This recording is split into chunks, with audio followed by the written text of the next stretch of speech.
Hello, my name is Chris Roseland, and I'm a classical guitarist. That was Augustin Berrios Mengere's Prelude from La Cathédrale.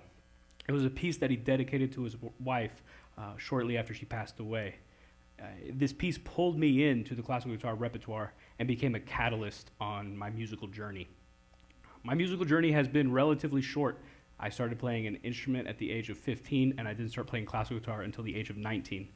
In high school, I was an athlete. I played football. I was team captain of the football team. And I had my identity wrapped up in the game. Football inspired me. It motivated me. I worked hard. I learned work ethic. And like most athletic careers, it ended my senior year of high school. As a young, naive 18-year-old, I was robbed of my purpose. I was pretty empty. I didn't know what to do, and I needed something to fill the void. At this point, I've been playing guitar for a few years, nothing very serious, but all of a sudden, my lessons that I learned from football carried over into my discipline of music. And I had a teacher, my first teacher, he saw something in me, and I saw what he had, and that was a life in music. And I said, that's what I want to start chasing. So I was 18, and I thought, if I had a career in music, I'm going to be satisfied, I'm going to be happy. I was really late to the game. I had not had the training that most people had at 18 years old. So I did the same thing I did as an athlete. I set goals, and I started working. I set small goals, big goals, little goals, short-term goals, long-term goals, realistic and maybe some unrealistic goals.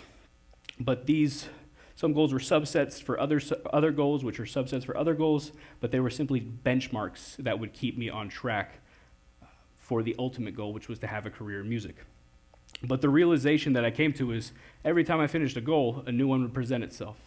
It was always a cycle of, okay, what's next? Okay, what's next? And when I reached my ultimate goal of having a career in music, I was like, okay, what's next? And I thought that when I was 18, if I set on this path, I'm going to feel satisfied once I'm there, once I get there. And am I ever really going to feel there? So there, I keep saying there. For me, it's an idea that I think a lot of us share. I see it in athletes a lot where I want to win this game so I can make the playoffs, so I can win the championship. And the reason why, so I feel satisfied, so I feel content. I see it in people's life goals a lot. I need to go to school, get really good grades, go to college so that I can get a really good job, so that I can provide for a family, have a nice house, and a picket fence, whatnot. And what's the reason? So you can be content. But for those that have gotten there, who have a life goal and they've accomplished it, there probably isn't really there. I think of the Olympic athletes who come back after winning gold and they spent years and years, thousands and thousands of hours preparing for a moment that is now gone and their purpose along with it.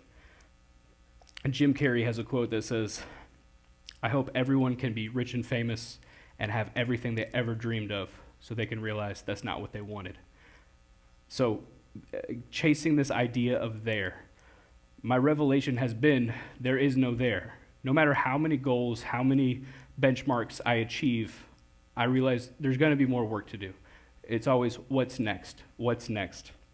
And this might be sad and depressing for some, but for me, it's been what has maintained a healthy relationship with my musical career, is that I'm always going to have places to go, always am going to be able to further my craft.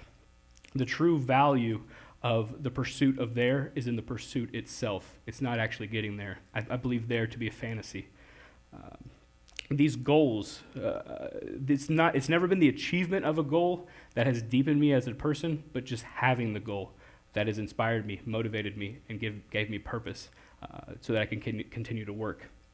So I plan on doing that for as long as I'm healthy and able to set goals and chase after these goals, because that's what keeps me going. It's not there. There is no there. So I'm going to close with another prelude, this one by Bach.